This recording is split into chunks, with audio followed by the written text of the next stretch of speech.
Hello, my friend. I am talking to you today about procrastination because we all know that we do it.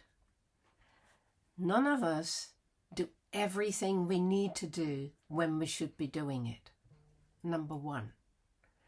Number two, some of us postpone things forever and ever and never get around to them. And we get ourselves into trouble doing that.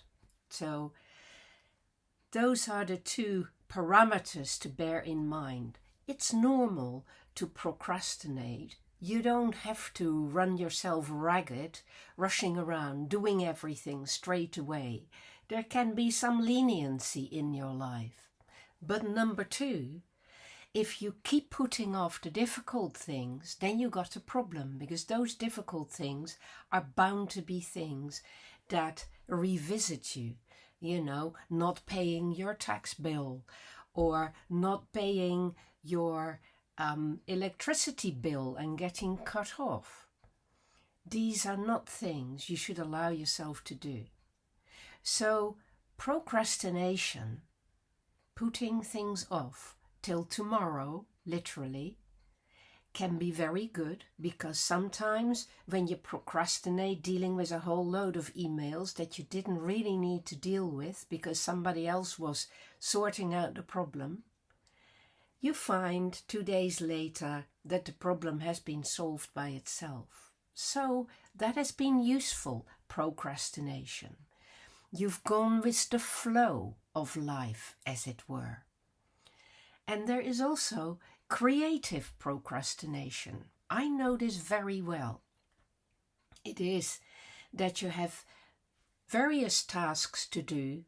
You think you should prioritize one particular one, but then as you set out to take care of that, you see other things around you and you do them first.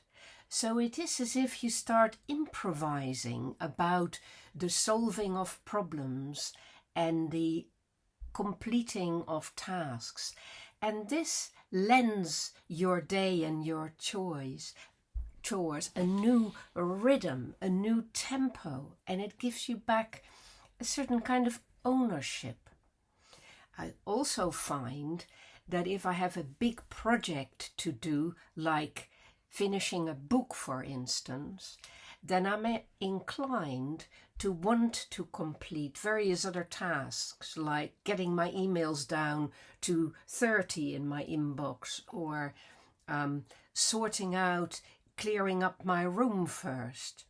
These are very common patterns, and I have learned to listen to my own desire for clearing the decks and for taking care of things that I would otherwise not have the energy to do. So it is as if I'm using the anxious energy of having to complete a task that I'm slightly balking at, or that is daunting in some way, to get myself involved in working by doing these other things that I might otherwise have put off or not gotten around to. So that is useful and creative. But now we come to the destructive procrastination, which is, for instance, I can remember as a teenager, I put off going to the dentist for years. And it was simply because I was afraid of the dentist. And I really was nervous about that interference in my body, as it were. And I paid a huge price for that. When I was 18, I decided I had been a coward and I should go to the dentist. And I went to the dentist, and then I had dental treatment for weeks and weeks on end. And it was very painful. So the kind of procrastination that leads to problems down the line is destructive procrastination. And that is to be avoided like the plague. So how can you deal with that? Well, let's take the example of the dentist. I still don't relish going to the dentist, but I have a ritual of going to the dentist religiously. Every 6 weeks I go to the dentist. 6 weeks, 6 months. And it feels like 6 weeks sometimes. So every 6 months I go for a checkup and for, visiting the hygienist. And that's painful and I don't like it.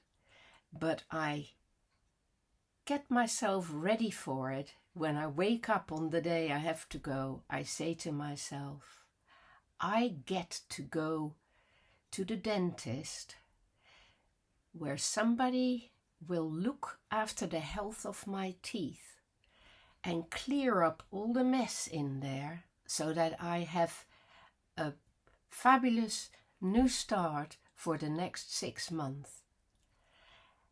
I try to foreground the privilege that it is to be allowed to go to a dentist, to have a dentist in my life, as opposed to those people who can't afford to go to the dentist, or those people who live in a country where there is no dentist for them. I am privileged, I am fortunate to be able to do this for myself. And then it feels different.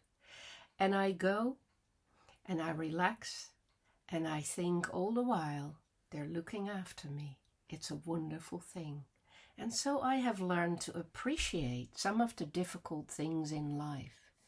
It's like that also about getting around to other challenges, like speaking at a conference.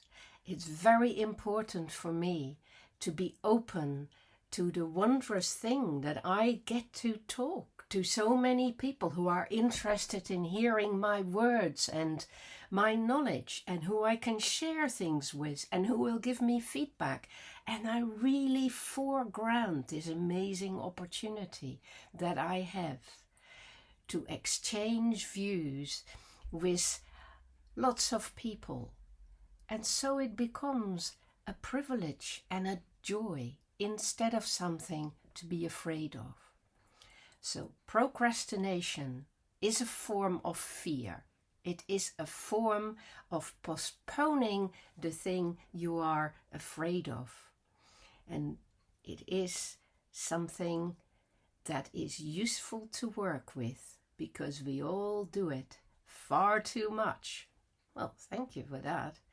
Far too much. And when we learn to live with our privilege, to be able to do these things, life becomes so much better. Good luck with your tasks. Good luck with tackling your procrastination. My friend, take care of your life.